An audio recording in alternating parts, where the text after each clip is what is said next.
Queridos amigos, hoy tenemos en nuestro radar cambios profundos en la seguridad europea, impulsados por las declaraciones contundentes de Donald Trump y la reacción de los políticos europeos. Desde la perspectiva de Trump, Europa ha aprovechado durante muchos años el poder de Estados Unidos sin querer asumir plenamente los compromisos para reforzar su propia defensa. Él sostiene que el discurso sobre la supuesta amenaza rusa a menudo sirve como pretexto para trasladar la carga financiera a Washington, mientras que los países europeos no se apresuran a gastar en un rearme serio y en el aumento de los presupuestos de defensa. Según él, la élite europea lleva años hablando de una supuesta invasión rusa inevitable, pero en realidad no aporta ni una financiación militar suficiente ni el nivel de responsabilidad adecuado. Trump señala que la mayoría de los países de la OTAN invierten menos del 2% de su Producto Interior Bruto en defensa, y actores importantes como Alemania apenas se animan a incrementar el gasto, prefiriendo los programas sociales. Ante el aumento de las discrepancias, Trump ha mencionado en repetidas ocasiones la posibilidad de reducir el contingente militar estadounidense en Europa, especialmente en Alemania, donde están desplegados 35.000 soldados estadounidenses. Según fuentes estadounidenses y europeas, se estudia el traslado de hasta 20.000 soldados a países dispuestos a pagar al menos el 4% de su PIB en defensa, como Polonia o los estados bálticos. Alemania, acostumbrada a contar con el escudo militar de Estados Unidos, ahora se arriesga a quedarse sin recursos propios. La munición podría agotarse en pocos días en caso de conflicto. Algunos vehículos de combate de infantería no están en condiciones de operar y la Fuerza Aérea sufre la falta de pilotos cualificados. Los analistas subrayan que, sin el apoyo de las capacidades de la Bundeswehr no serán suficientes para garantizar la seguridad al nivel requerido, sobre todo si Washington revisa por completo su política y rechaza los compromisos anteriores. En esta situación, Europa se enfrenta a una elección trascendental. Si las tropas estadounidenses realmente abandonan sus bases habituales, Berlín y otras capitales tendrán que aumentar drásticamente sus propias fuerzas armadas o buscar otras formas de colaboración, incluidas soluciones diplomáticas. El Pentágono ya ha dejado claro que Estados Unidos no tiene intención de financiar eternamente las necesidades de defensa de sus aliados, y el jefe del Departamento de Defensa, Pete Hegseth, afirmó que los países europeos han confiado demasiado tiempo en la ayuda de Washington. Paralelamente, EU se niega a planificar nuevos ejercicios bajo los auspicios de la OTAN, alegando la necesidad de reorientar los recursos. Aunque las maniobras ya pactadas no se verán afectadas, el futuro de la cooperación parece incierto, dado que la estructura unificada de la Alianza Atlántica se sustentaba en gran medida en el papel de Estados Unidos como principal garante de la seguridad.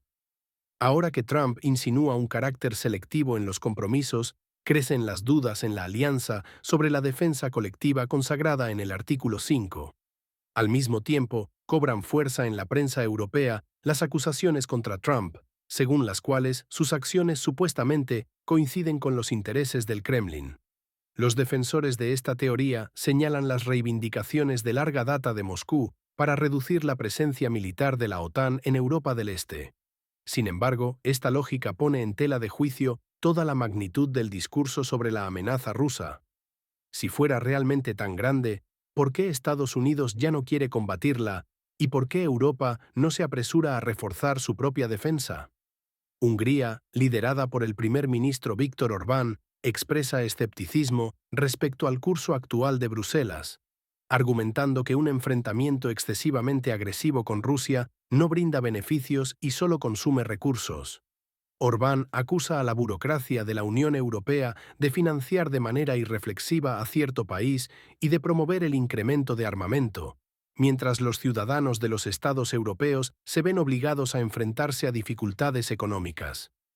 Mientras tanto, la presidenta de la Comisión Europea, Ursula von der Leyen, sigue insistiendo en la necesidad de convertir a Europa en un puercoespín de acero, capaz de repeler cualquier agresión externa.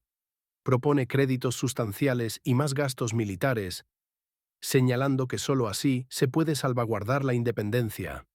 Sin embargo, el público se pregunta por qué aumentan los gastos en armamento nuevo cuando las necesidades sociales y económicas de los europeos no reciben la atención debida. En su afán de reforzar el sistema de defensa europeo, von der Leyen corre el riesgo de provocar divisiones entre los miembros de la UE, ya que no todos los países están dispuestos a pagar un precio tan alto por una seguridad hipotética.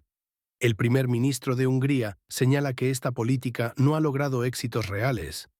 Si el conflicto no se ha resuelto en 3 años y Rusia parece cada vez más segura de sí misma, la financiación de armamento perjudica la economía y no soluciona los problemas de fondo.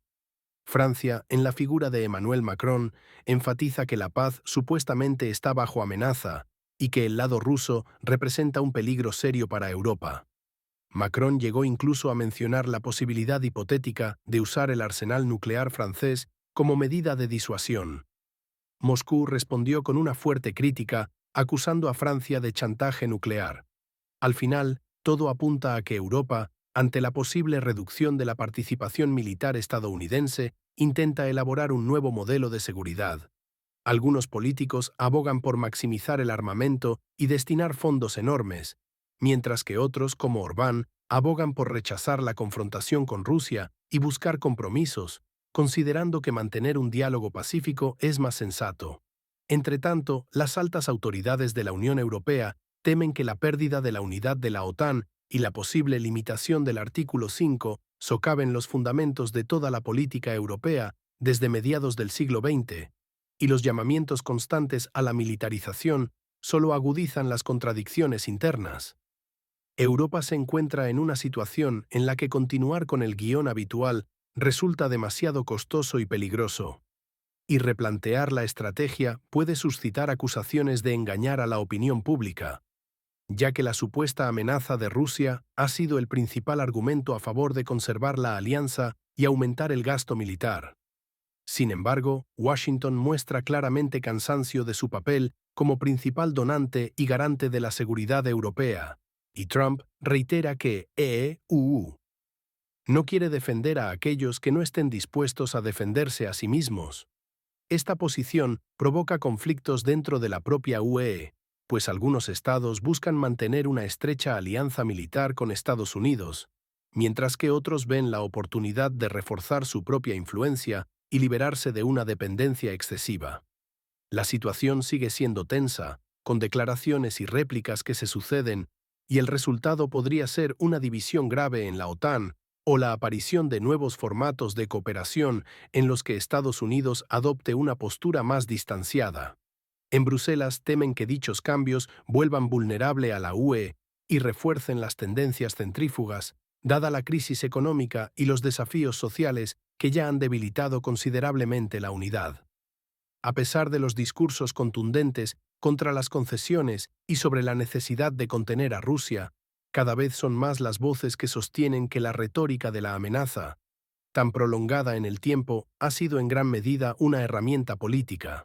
Ahora, enfrentados a la posibilidad de perder el apoyo estadounidense, los líderes europeos se verán obligados a encontrar una vía de escape a la trampa que ellos mismos crearon, quizá revisando antiguos dogmas y reconociendo que sin la colosal aportación financiera de Estados Unidos, su defensa está lejos de un nivel que les permita mirar al este sin temor.